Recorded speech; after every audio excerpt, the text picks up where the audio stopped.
하나님 말씀 고린도전서 12장 1절에서 3절까지 봉독을 하겠습니다.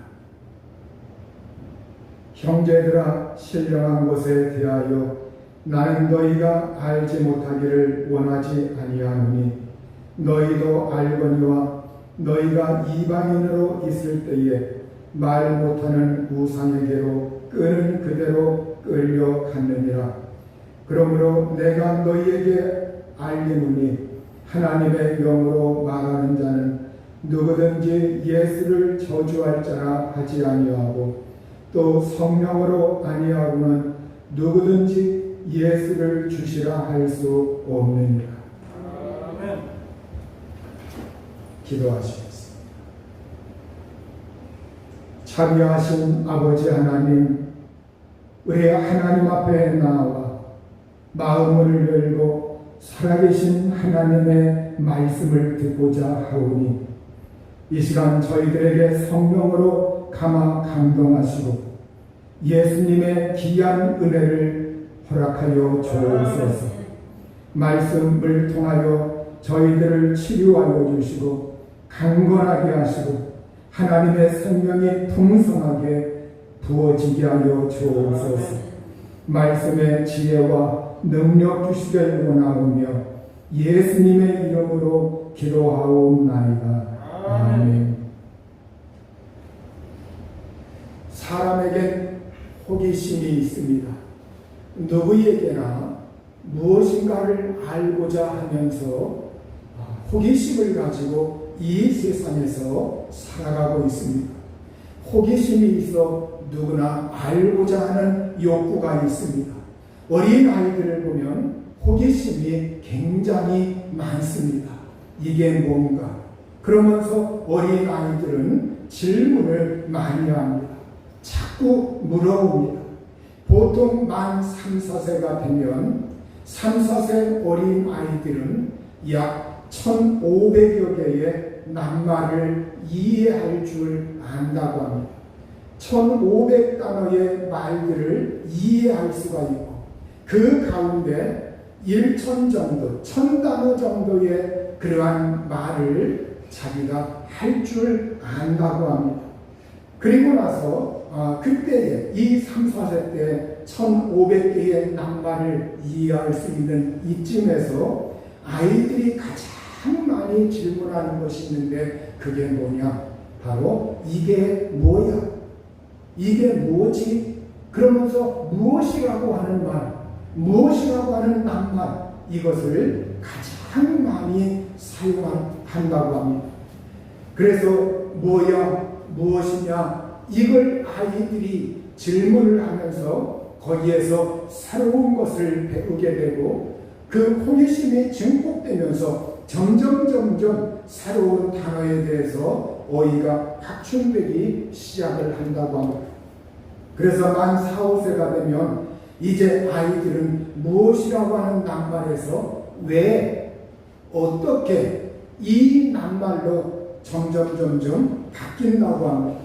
그래서 이제는 단순히 뭐냐 이렇게 물어보던 단계에서 낱말만을 익히던 단계에서 뭔가를 사고하고 생각하고 그리고 이유에 대해서 물어보고 그러면서 자꾸 왜라고 하는 말, 어떻게라고 하는 말, 이걸 사용을 하기 시작을 한다고 해요.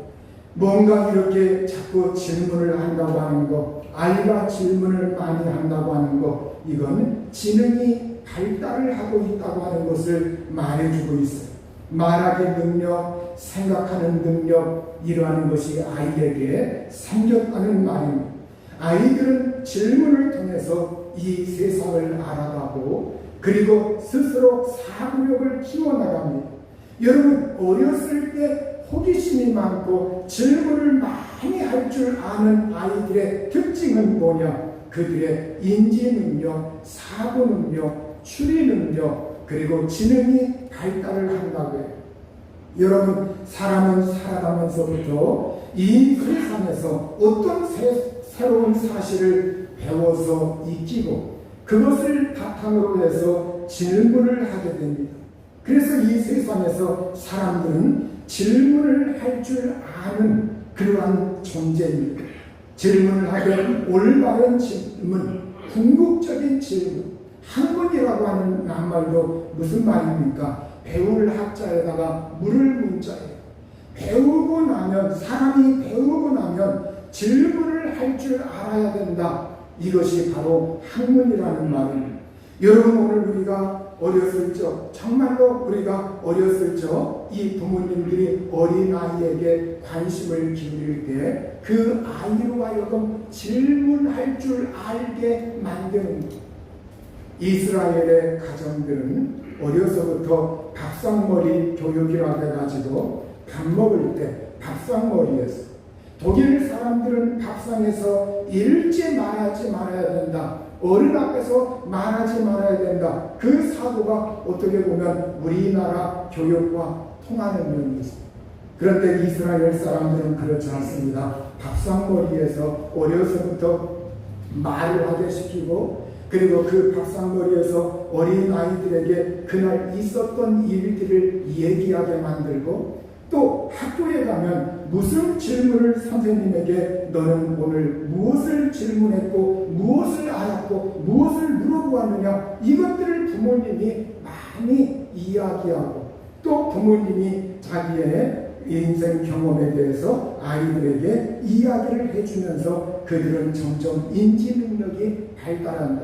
그래서 조금만 더 자라나면 그들에게 무엇을 들려주느냐, 토라라고 하는 이스라엘의 율법, 바로 이 토라, 모세 오경, 바로 이것을 그들에게 들려줘서 이것을 따라하도록 하고 이것을 읽게 만들고 그걸 깨우쳐주고, 그러면서 끊임없이 하나님이 천지를 창조하신 것으로부터 시작해가지고 그들 조상들이 이 가나안 땅에 들어오게 된 그 과정까지 그걸 기가 따갑도록 어려서부터 그걸 교육하고 듣게 만들고, 그러면서 이스라엘아 들어라, 쉐마라게 해줘. 이스라엘아 들어라. 바로 이 쉐마 교육을 어려서부터 철저하게 많이 한다고 합니다. 여러분, 오늘 여러분은 무슨 질문을 하면서 이 세상을 살고 있습니까?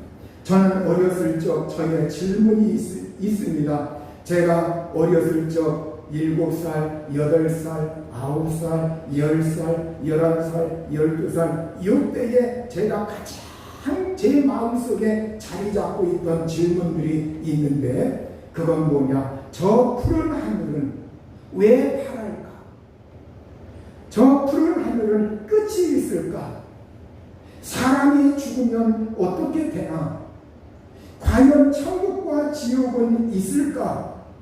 사람이 죽어서 지옥에 가게 되면 어떻게 되나?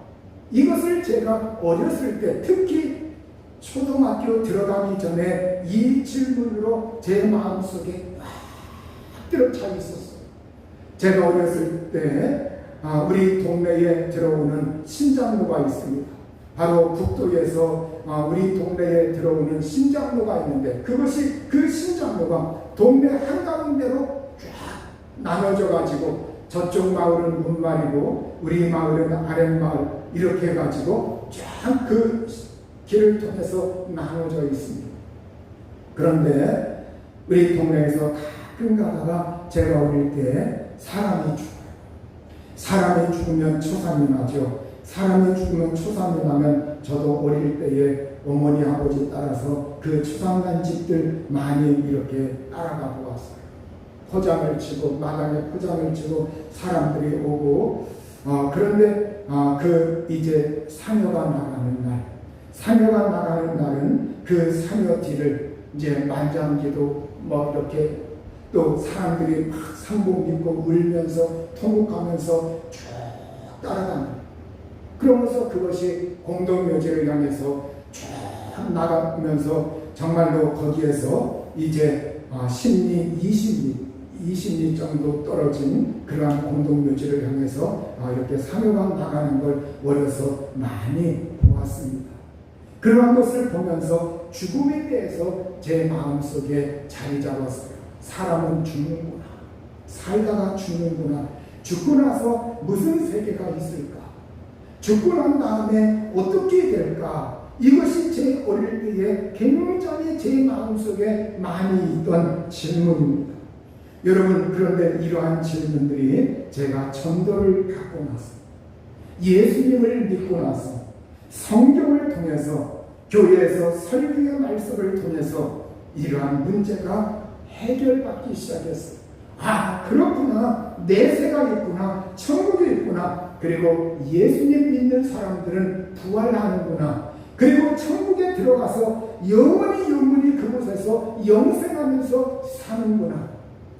이걸 제가 어릴 때에 이것이 제 마음속에 확 들어갔고, 그리고 사람은 죽으면 한번 심판을 받는구나. 하나님으로부터 심판을 받는다. 이 앞에서 제가 두려운 마음이 싹텄어요. 그래서 이 세상에서 예수님을 믿으면서 한편으로는 두려운 마음 속에서, 한편으로는 하나님을 사랑하면서, 한편으로는 하나님을 두려운 그러한 마음으로 언제나 대했습니다. 그래서 내가 이 세상에서 어떻게 살아야 하나, 예수를 잘 믿어야지. 예수를 잘 믿어야지. 그리고 이 세상에서 이제 착하게 살아야지. 이것이 어릴 때에 제 마음속에 확 자리 잡고 있던 그러한 생각이었습니다. 여러분, 오늘 우리가 사람은 이 세상에서 질문을 할 줄 알아야 합니다. 질문을 하되 올바른 질문, 바른 질문을 할 줄 알아야 합니다. 질문을 바르게 할 줄 알아야 합니다. 어떠한 사람들은 그냥 이 세상에서 당장 먹는 것, 마시는 것, 눈앞에 있고 그것이 내일 이렇게 심장에 충족되고 하면 그것에만 온통 안주하려고 하는 사람들이 있어요. 멀리 바라보지를 못합니다. 그리고 어떤 사람들은 멀리까지 바라본다고 해도 이 세상에서 죽는 그 길까지만 바라보고 한 번 죽는데, 죽은 다음에 내세가 있는 건 나는 모르겠다. 그것까지는 내가 상관할 바 아니다. 그러면서 한 번 죽을 터인데 이 세상에서 살 때 실컷 먹고 실컷 마시고 실컷 즐기다가 이 세상에서 삶을 마쳐야지. 그러면서 온통 삶의 목적을 거기에만 두고 살아가는 사람들도 있다는 거예요. 여러분, 오늘 우리가 이 세상을 살아갈 때 정말로 이 세상이 끝까지 영원히 이렇게 지속될까? 아니면 저 영원한 하늘나라와 지옥이 있을까? 과연 정말로 하나님이 살아 계실까? 이러한 궁극적인 질문을 우리가 할 줄 알아야 합니다. 내가 죽으면 어떻게 될까? 내가 만약에 이 믿음을 부인하다가 정말로 내 고집으로 내 생각으로 부인하다가 장차 천국과 지옥으로 갈라졌을 때, 내가 거기에 운명이 갈려졌을 때 내가 아무리 하소연 해도 그 하소연이 통하지 않는 그 순간이 나에게 온다고 할 것 같으면 어떻게 할까? 이러한 것에 대해서 우리가 궁극적으로 질문할 줄 알아요. 이러한 것을 질문할 줄 아는 사람들이 고민을 하다가 예수 그리스도의 복음의 소식을 접하고 예수님을 믿게 되는 거예요. 그러나 그런 궁극적인 질문을 할 줄 모르는 사람들은 예수 복음에 대하여 귀를 기울이지 않습니다. 그냥 이 세상에서 사는 것 전부 다, 이 세상에서 사는 것 이거에만 온통 관심을 기울이면서 살아가는 거예요. 여러분, 오늘 우리가 진정으로 이 세상을 살 때, 우리가 이 세상에서 살 때 내가 궁극적인 질문, 오늘 사람이 죽으면 어떻게 될까? 영원한 내세가 있다고 하는데 정말로 있는 것인가? 이러한 궁극적인 질문을 사람들이 할 줄 알아야 합니다. 예수님이 제자들과 함께 빌립보 가이사랴 여러 마을로 길을 나섰습니다. 한 번은 제자들에게 물어보셨습니다. 얘들아, 사람들이 나를 누구라고 하느냐? 예수님이 이렇게 물어보았을 때 제자들이 말합니다. 침례 요한이라 하고 엘리야라고도 하고 선지자 가운데 한 사람이라고 합니다. 이렇게 예수님에 대하여 세상 사람들이 말하고 있는 예수님, 세상 사람들이 알고 있는 예수님에 대하여 제자들이 얘기했습니다. 그러자 예수님은 또 물으십니다. 그러면 너희는 나를 누구라고 하느냐? 나를 누구라고 하느냐? 베드로가 대답을 합니다. 주는 그리스도이십니다. 메시아입니다. 살아계신 하나님의 아들이십니다. 이렇게 대답을 하였습니다. 여러분, 오늘 우리의 인생 여러 가지가 있는데 우리 인생의 가장 궁극적인 질문, 가장 중요한 질문이 뭐냐? 예수님이 그걸 우리에게 물어보고 있는 거예요. 너는 나를 누구라고 하느냐? 예수님이 여기에서 묻고자 하는 것은 세상 사람들이, 믿음 없는 사람들이 말하는 것, 그것이 옳은 것이 아니다. 그것이 바른 대답이 아니다. 너희는 나를 누구라고 하느냐? 그러면서 진정으로 예수 그리스도에 대하여, 메시아에 대하여, 그리스도에 대하여 알기를 예수님이 원하고 있는 겁니다. 내 인생의 가장 중요한 질문이, 궁극적인 질문이 무엇이냐? 예수님은 누구인가? 예수님은 누구인가? 이 질문에 대답을 할 줄 알아야 합니다. 여러분, 이 질문에 바르게 대답을 할 줄 아는 여기에 오늘 나의 영원한 생사가 갈린다는 거예요. 여러분, 예수님이 오늘 우리에게 묻고 있습니다. 너는 나를 누구라고 하느냐? 일반 사람들이 알고 있는 대답으로는 안 된다는 거예요. 그것으로는 안 된다. 거기 안주해서는 안 된다. 그런 대답에 머물러 있지만, 그러면 누가 영생을 얻을 수 있나요?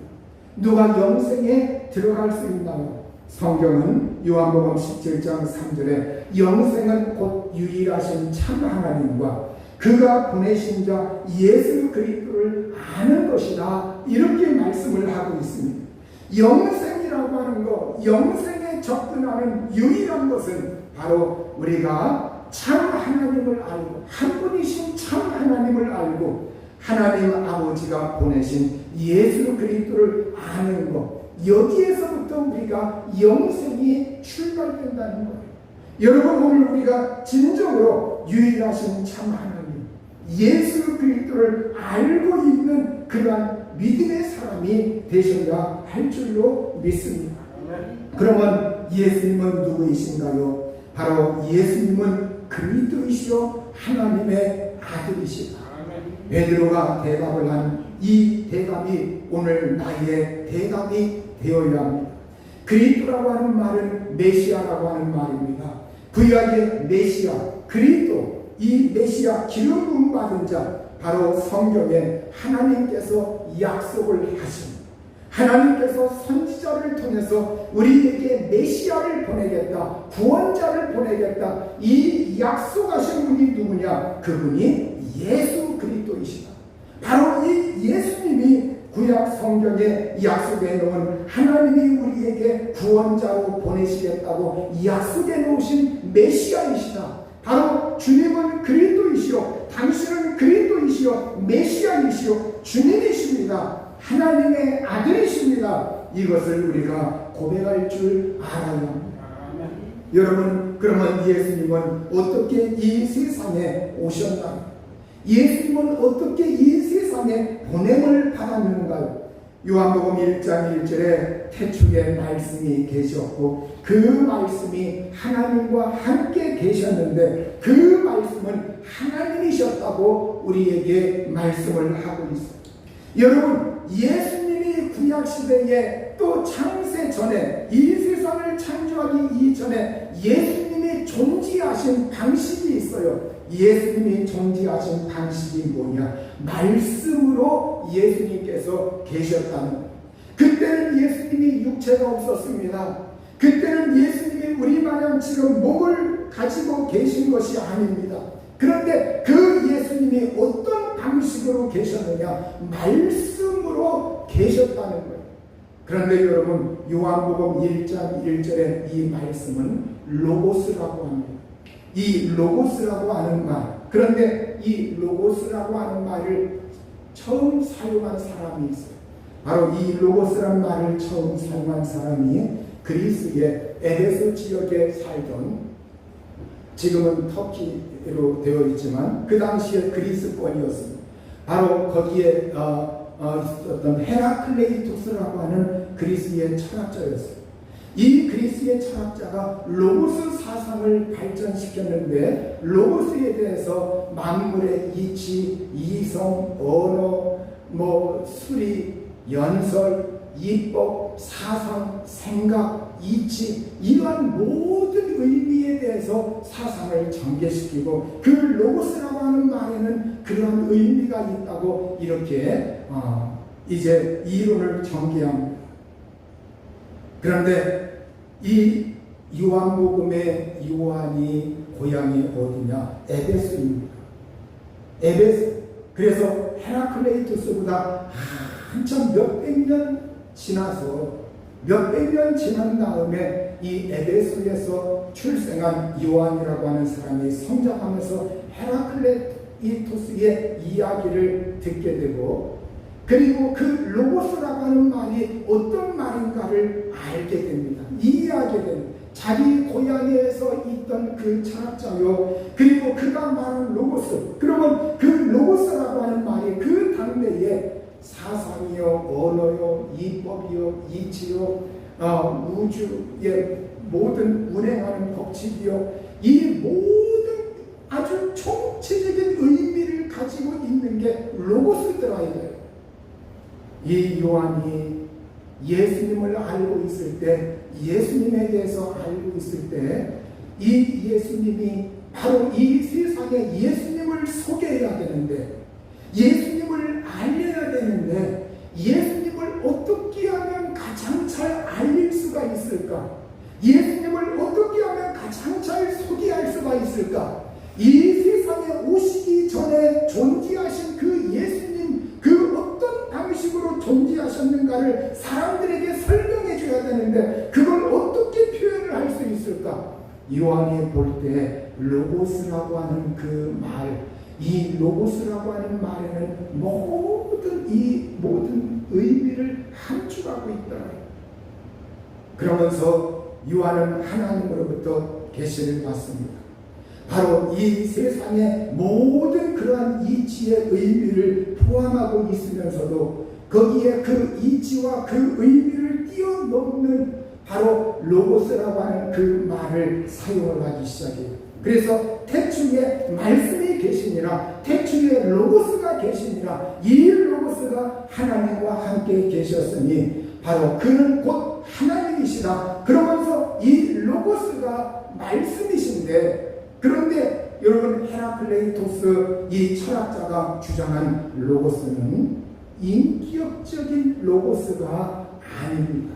인격이 아니에요. 인격이 아니에요. 물질적인 그러한 인격이 아니에요. 정신적인 것과 육체적인 물질적인 그러한 것이 혼합되어 있는 그 의미인데, 그런데 바로 예수 그리스도에 대하여 로고스라고 말할 때 예수님은 인격이신 분이다. 그 로고스는 인격이신 분이다. 그래서 이 로고스는 헤라클레이토스가 말한 로고스와 구별이 되면서 이 성경에 나와 있는 예수님의 존재 방식, 예수님은 로고스, 말씀으로서 우리가 그냥 입에서 나오는 말이 아니라, 입에서 나오는 말을 하면은 잠시 후에 공중으로 사라집니다. 그러나 예수님은 단순히 입에서 나오는 그러한 말을, 그것이 아니라 예수님은 존재하고 계시는 말씀, 존재하신다. 예수님은 생각할 줄 아신다. 예수님은 바로 이 세상의 모든 이치를 부여하신 분이다. 예수님은 이 세상을 창조하신 분이다. 예수님은 생각하시고, 예수님은 활동하시고, 예수님은 감정이 있으시고, 지성이시고, 감정이 있고, 의지가 있고, 예수님은 생각하고 느끼고 모든 걸 주관하시는, 그러면서 교제하실 수 있는, 말을 들을 수 있는, 알아들을 수 있는, 말씀할 수 있는 그러한 인격이신 로고스라는 것, 인격이신 로고스다. 그러면서 그 로고스는 초월적인 로고스이면서, 그러면서 그 초월적인 로고스가 이 세상에 오셔서, 인격이신 그분이 이 세상에 오셔서 사람이 되셔 오셨다는 것. 여러분, 오늘 이게 말씀이라는 말이에요. 말씀은 여러분 그냥 단순히 여기에서 요한복음 1장 1절에서 말씀하는 건, 그때는 성경도 없어서 성경 말씀을 가리키는 것이 아닙니다. 여러분, 사람의 입에서 나오는 말도 아닙니다. 예수님 그분은 로고스로서, 말씀으로서 지성과 감정과 의지가 있으시고 모든 만물을 통할하고 계시고 거기에 이치를 부여하고 계시고 그걸 주관하고 계시고 사람의 생사복을 주관하시는, 존재하시는 로고스 말씀으로 예수님은 존재하셨다는 겁니다. 여러분, 이걸 우리가 받아들여야 돼요. 이걸 믿어야 돼요. 이걸 우리가 받아들여야 돼요. 그래서 그분은 인격이신 분이기 때문에 예수님이 구약시대에 이 세상에 아직 안 오셨어도 그분은 우리 사람들의 간구와 애칭과 찬양과 경배와 모든 걸 들으시고 받으시고 교제하시고 아시는 거예요. 그리고 그분이 이 세상에 오실 때까지, 지금으로부터 2000년 전까지 예수님은 자기가 이 세상에 오실 때까지 하나님 아버지와 성령님과 교제하시면서 기다리신 거예요. 기다리신 거예요. 여러분, 그 예수님이 말씀이 육신이 되어 우리 가운데 거하셨다고 말씀하고 있어요. 우리가 그 영광을 보니 아버지의 독생자의 영광이요 은혜와 진리가 충만하더라. 말씀이 육신이 되셨다. 로고스이신 그 말씀이, 인격이신 그 말씀이 육신이 되어서 우리 가운데 오셔서 거하셨다, 사셨다, 이렇게 말씀하고 있어요. 여러분, 말씀이 육신이 되었다고 하는 말은 쉬운 말로 그 말씀이 이제는 사람이 되셨다는 말. 사람이 되셨다. 여러분, 예수님이 오시는 방법, 그 말씀이 이 세상에 오시는 과정에서 하나님은 누구를 사용하였느냐? 마리아를 사용한 것. 마리아를 사용해서, 그래서 다윗의 자손 요셉아, 네 안에 마리아 데려오기를 무서워하지 말라. 그에게 잉태된 자는 성령으로 된 것이라. 아들을 낳으리니 이름을 예수라 하라. 이는 그가 자기 백성을 그들의 죄에서 구원할 자이심이라. 이렇게 성경은 말씀하고 있습니다. 바로 마리아에게 잉태된 자는 성령으로 된 것이다. 예수님이 이 세상에 말씀이 육신이 되어 오실 때 그냥 하늘에서 뚝 떨어진 것이 아니라 우리 사람을 구원하려면 사람의 대표자로서, 그분이 맏아들로서, 그분이 대표자로서 사람을 정말로 이렇게 변호하려면 그가 사람이 되셔야 해요. 사람이 되셔야 해요. 그래서 사람이 되시는, 사람으로 오시는 그 과정 중에 바로 마리아라고 하는 사람, 마리아의 택주를 하나님이 사용하신 거예요. 그러나 마리아는 이 세상에 어떠한 요셉이나 인간관계를 통해서 예수님을 잉태하신 것이 아니라 예수님은 말씀이 육신이여 이 세상에 오실 때 그에게 잉태된 자는 성령으로 되었다고 성경은 우리에게 말씀하고 있어요. 왜 그러면 예수님이 말씀이 육신이 되셨는가?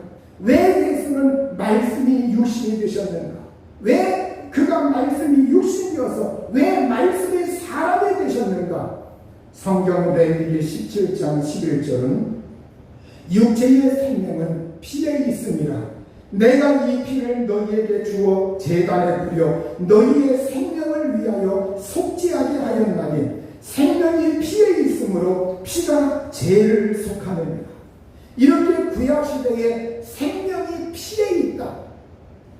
그래서 하나님은 구약시대에 사람들이 자기의 생명을 위하여 속죄하게 할 때, 자기의 생명을 위하여 제단에다가 피를 뿌리는 속죄의 제사를 드리게 했던 거예요.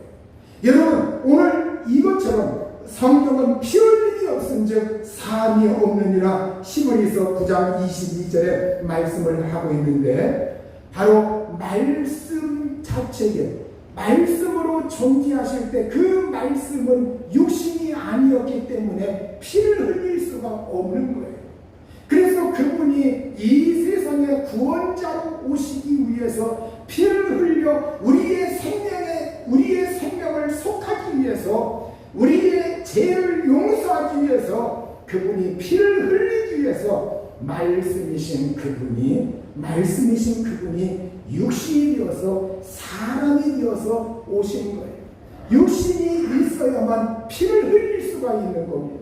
그러나 예수님의 육신은 죄가 없으신 의로우신 예수, 그 의로우신 예수, 왜 그가 십자가 나무 위에서 고난받고 죽으셨을까요? 성경 히브리서 9장 11절에서 14절에 보면 그리스도께서는 대제사장으로 오사 염소와 송아지의 피로 하지 아니하고 오직 자기의 피로 영원한 속죄를 이루사 단번에 성수에 들어가셨느니라. 염소와 황수의 피와 및 암송아지의 죄를 부정한 자에게 뿌려 그 육체를 정결하게 하여 거룩하게 하거든. 하물며 영원하신 성령으로 말미암아 그 먹는 자기를 하나님께 드린 그리스도의 피가 어찌 너희 양심을 죽은 행실에서 깨끗하게 하고 살아계신 하나님을 섬기게 하지 못하겠느냐. 구약시대의 염소의 피, 황수의 피, 이러한 것을 부정한 자에게 뿌려서 그 육체를 정결하게 하는 겁니다. 그러나 그건 영원한 것이 아니고 한시적이에요.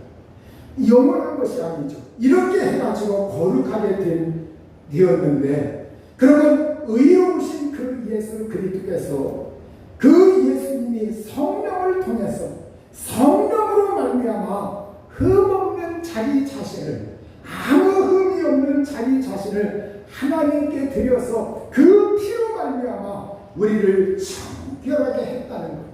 예수 그리스도의 피가 이제는 하나님 앞에 자기 자신을 드려서 그 하나님께 드린 그리스도의 피가 어찌해서 너희 양심을 죽은 행실에서 깨끗하게 하고 살아계신 하나님을 섬기게 하지 못하겠느냐.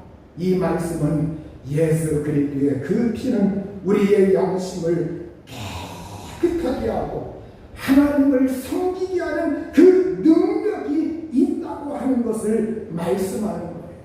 여러분, 그걸 강조하고 있는 말씀이십니다. 여러분, 오늘 우리가 이 세상에서 어떠한 사람이라 할지라도 예수 그리스도 앞에 와서 예수 그리스도를 받아들이고, 그렇지, 예수 그리스도가 날 위해 고난받으셨고 날 위해 피 흘리셨고 날 위해 죽으셨고 날 위해 그가 희생하셨고 나를 위해서 피 흘리셨지. 그러면서 예수 그리스도의 피공로를 내가 받아들이고 그 예수님을 나의 하나님으로, 나의 그리스도로, 나의 주님으로 믿으면, 오늘 그 사람이 회개하고 예수 그리스도를 받아들이면 그 사람은 구원을 받고 용서를 받고 하나님의 자녀가 되는 겁니다. 여러분, 오늘 그러하기 때문에 우리가 그러면 여러분 어떻게 해야 되느냐? 우리가 성령의 도우심을 받아야 합니다. 성령을 힘입어야 합니다. 성경은 이렇게 말씀하고 있어요. 하나님의 영으로 말하는 자는 누구든지 예수를 저주할자라 하지 아니하고 또 성령으로 아니하고는 누구든지 예수를 주시라 할 수 없느니라. 여러분, 여기에 하나님의 영은 성령. 고린도전서 12장 3절에 하나님의 영으로 말하는 사람은 누구든지 예수님을 저주하지 않는다. 예수님은 저주받은 자가 예수님을 저주하거나 예수님에게 악담하거나 아니면 예수님의 저주받은 자가 이렇게 말하거나 아니면 예수님을 저주받아라 이렇게 말하지 않는다는 거예요. 여러분, 그렇다고 할 것 같으면 오늘 우리가 하나님의 영이신 성령으로 아니하고는 누구든지 예수님을 주님이라, 나의 주시다, 나의 생명의 주인이다 이렇게 말할 수 없다 이렇게 말하고 있는데, 예수님을 나의 주님이라고 말할 수 있는 것, 이것은 성령을 통해서 성령의 도움을 받아야만 가능하다는 거예요. 그러면 여러분, 어떤 사람들은 여러분 내가 성령이 나에게 감동하지 않았으니까 나는 예수 안 믿어도 돼, 이렇게 말을 한다고 할 것 같으면 그것은 자기 고집이에요. 왜냐하면 하나님은 모든 사람들에게, 이 지구촌에 살고 있는 모든 인간에게, 모든 사람에게 영원을 사모하는 마음을 넣어주셨다고 말씀하고 있어요. 사람들에게 이 세상에서 영원한 걸 추구하고 싶은 마음, 영원한 걸 사모하고 싶은 마음을 주었다는 거예요. 그런데 사람들이 살아갈 때 제가 여러분 서두에 질문한 것처럼 여러분 사람들이 올바른 질문을 할 줄 모릅니다.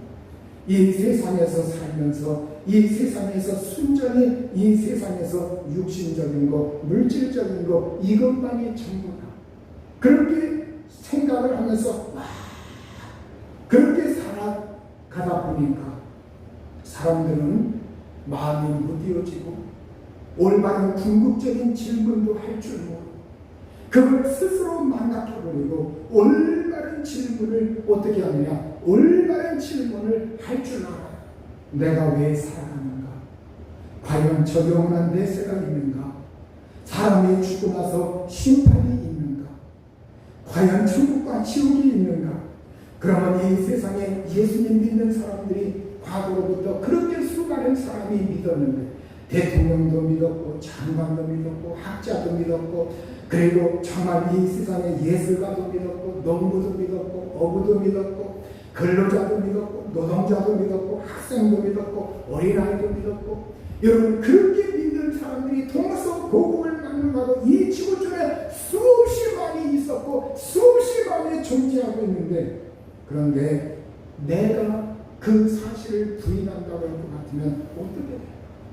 과연 천국과 지옥이 있을 때 그것이 나에게 딱 와가지고 그 운명에 처하면 어떻게 될까? 여러분 이거에 대해서 심각하게 고민하고 심각하게 질문할 줄 알고 심각하게 자기 자신에 대하여 물어봐요. 만약에 내가 고집부리고 내가 없다고 하고 그러면서 이 세상의 전부인 줄 알고 지금도 이 세상에서 예수님을 부인하다가 어느 순간인가 내가 생을 마치고 나서 정말 지옥에 들어가게 된다고 하면 그것만큼 억울한 게 어디 있어? 그것만큼 손해가 어디 있어요? 그때는 부모님에게 하소연할 수가 없어, 배우자에게 하소연할 수가 없어, 자녀들에게 하소연할 수가 없어, 형제자매에게 하소연할 수 없어. 여러분 오늘 우리에게, 오늘 우리가 궁극적인 질문, 예수님이 너희는 나를 누구라고?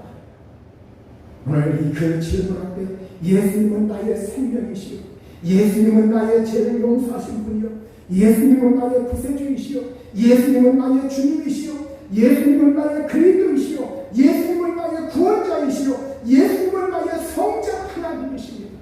그러면서 그 예수님에 대하여 말할 수 있고 그 예수님에 대하여 믿을 수 있기를 우리 주님의 이름으로 축원합니다.